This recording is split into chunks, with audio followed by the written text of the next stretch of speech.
News at our southern border, a 22-year-old Texas National Guardsman feared dead after jumping into the Rio Grande trying to save a migrant woman struggling in the river. While the illegal immigrant survived and was detained by authorities, the guardsman never resurfaced. If confirmed, it would be the first time a Texas guardsman has died on the river since the state's Operation Lone Star was launched just over a year ago. Let's bring in Fox News contributor and retired acting ICE director Tom Homan. Tom, thanks so much for being here. Appreciate it. Just your reaction to this tragedy on the border and what it means. It's sad, and it's what's very sad about it is preventable. He didn't have to die. You know, if they secure the border, if the federal government would do their job, then there'd be a lot less death on the border, because under Biden administration, under his policies, more migrants have died crossing the border on U.S. soil than any year I can remember in my history. That's 35 years I've done this. More migrants have died, right? Over 100,000 overdose deaths of fentanyl that come across the border. DEA says 95% comes across the border. So Joe Biden's policy, even though people say, well, it's much more humane than President Trump, they're not.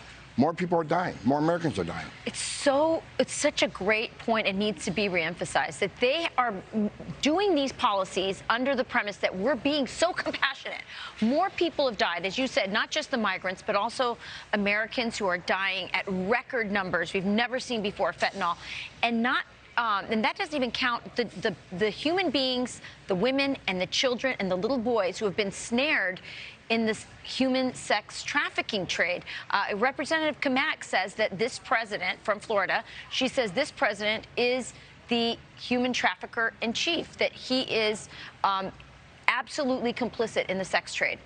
Absolutely. This is the first administration that I've seen in my lifetime that's actively facilitating cross-border crime. And look, people attack me all the time in the Trump administration. How inhumane were you guys? Let me tell you something.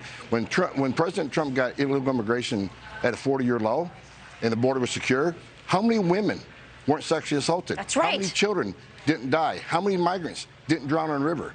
How many pounds of fentanyl didn't get into the country that caused deaths from U.S. citizen overdoses? President Trump's policies not only secure the border, it saved lives. A secure border saves lives. Yeah, it makes you really reflect on what type of policies actually reflect compassion. Tom, you and I were talking pleased to meet you for the first time in person today, even though we've spoken 100 times.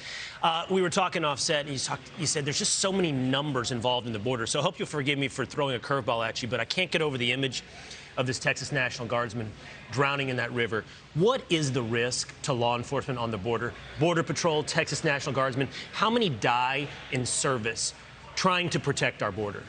Look, over 140 border patrol agents died in line of duty, but this border right now is very violent because the cartels are making so much money, not only on alien smuggling, but fentanyl and trafficking of women and children for sex trade.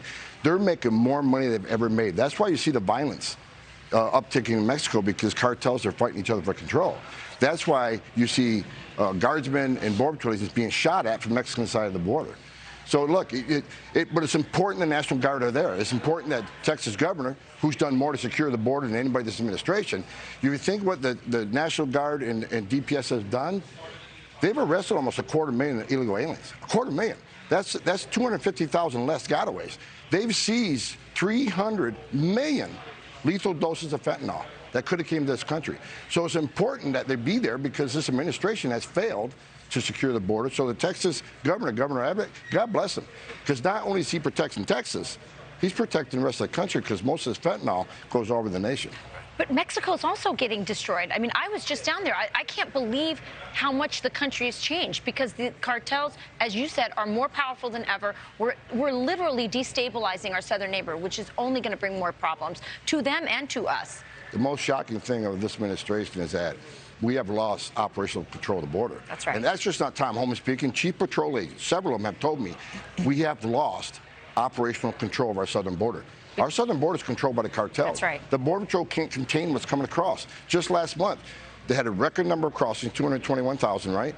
With 67,000 gotaways. 67,000 people enter the country. We don't know who the hell they are. And if you consider they arrested 42 on the terrorist watch list, how many of the 67,000 were in that list? Because terrorists they try to, escape apprehension. So that's scary. And 700,000 gotaways since he's been president. How many of them are criminals? How many of them are in the screening database? Every terrorist knows that. And Title 42 goes away in a month, which means the flood is only still coming. It's amazing. Great to see you here in Talladega, though, Tom. It's great to be here. Good to have you in person. Yeah. Great to be here. Great to be on set again. For sure. Stick around. Watch